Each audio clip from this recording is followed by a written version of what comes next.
Good morning, everybody, and happy Wellness Wednesday. I'm sure everyone gets stressed out from time to time, and there's all different ways to reduce stress, but today we're going to focus on one particular way to reduce stress, and we're going to talk about the benefits of how it reduces stress.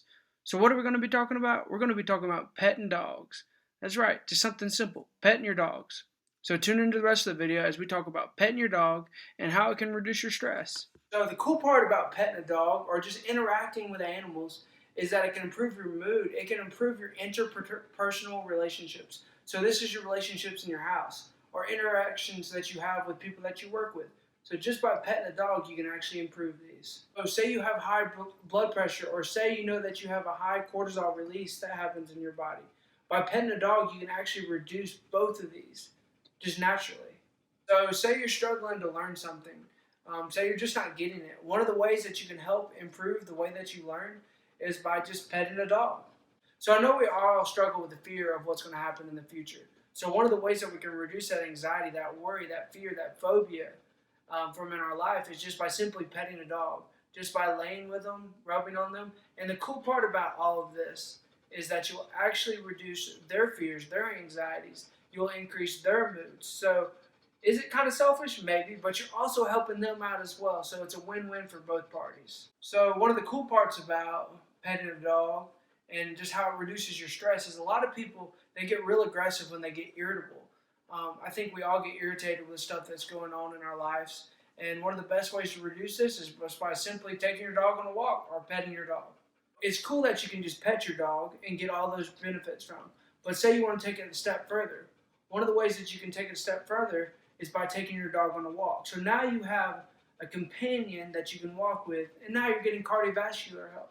So what's cool about this is by interacting with your animals. So the cool part is it's a companionship. So petting a dog that's not yours, you'll still get these effects, but it won't be as good as it could be. So Gus Man right here is actually my mom's best friend's dog. So I'm getting a good effect, and he's getting an effect as well. But if you see Bama over here, who's mine, he's just been laying here next, not moving at all. That means Bama's perfectly relaxed. He's getting a better effect than Gus would. But you can still get an effect. The cool part about this is it kind of forms a self-accountability system. So your companion, your man's best friend, is going to be an accountability system for you. So you know it has to go on a walk, so you'll be more inclined to walk. You know it needs to be loved on and pet, so you're more loved on it and pet on it more. So which is cool. So it's like a self-accountability system that also forms as your best friend. All I got to say is pet your dogs, walk your dogs, love on your dogs, and you'll be surprised at the stress reduction in your life. This video is going to go into the science behind what each one of these hormones is.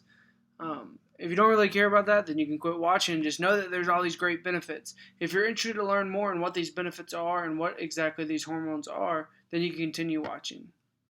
So we know from the beginning of the video that petting your dog, playing with your dog, first let's talk about serotonin. Serotonin is a key hormone. Okay, so what are these processes, our feelings, and our well-being? So the next part of the video, we're going to be talking about this hormone impacts serotonin. We're going to be talking about it enables brain cells and other nervous. It also helps with sleeping, eating, and digestion. Oxytocin. So serotonin is a key hormone that stabilizes our moods, our feelings, and our well-being and our happiness. So this hormone impacts our entire body. It helps nervous system cells communicate with each other, and it also helps with digestion, sleeping, and eating. Next up, let's talk about dopamine. Just like with serotonin, dopamine helps the brain cells communicate with other nervous system cells. So dopamine plays a role in how our body feels pleasure.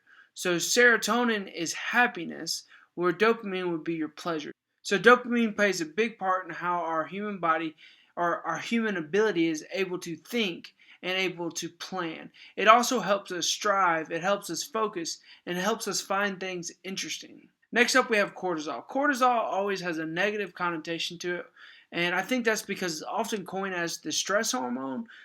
Stress isn't always a bad thing. There can be good stress, just as there can be bad stress, and we can have too much stress, which would probably be a form of bad stress. So think of cortisol as your body's built-in alarm system. It's your body's main stress hormone. So it works with your brain to help control your mood, your motivation, and your fear. So cortisol is going to help manage how your body uses your macronutrients. So it's going to help manage your carbs, your fats, your proteins. It helps keep your inflammation down. It helps regulate your blood pressure. It helps control your sleep-wake cycle. Cortisol could be a good thing, but too much of a good thing could be a bad thing. So we want to be able to regulate that, right? So we want to be able to limit our stress, or we want to be able to not have as much stress. First, we had serotonin, which is the happiness hormone. Then we had dopamine, which is the feel-good hormone.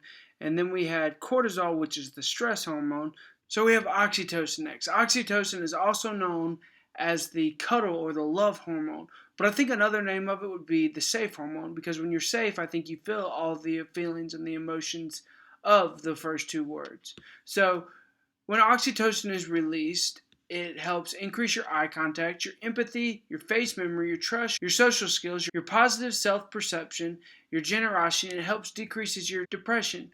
Oxytocin also has anti-stress effects. It has effects on anxiety, pain, and your immune system.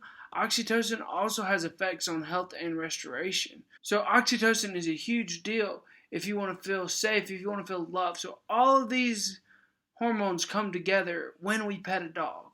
It's pretty awesome that we have all these hormones released just by petting a dog. So if you're feeling stressed out, if you're feeling overwhelmed, if you're feeling depressed, if you're feeling worried, if you have anxiety, maybe all you need to do is just pet a dog.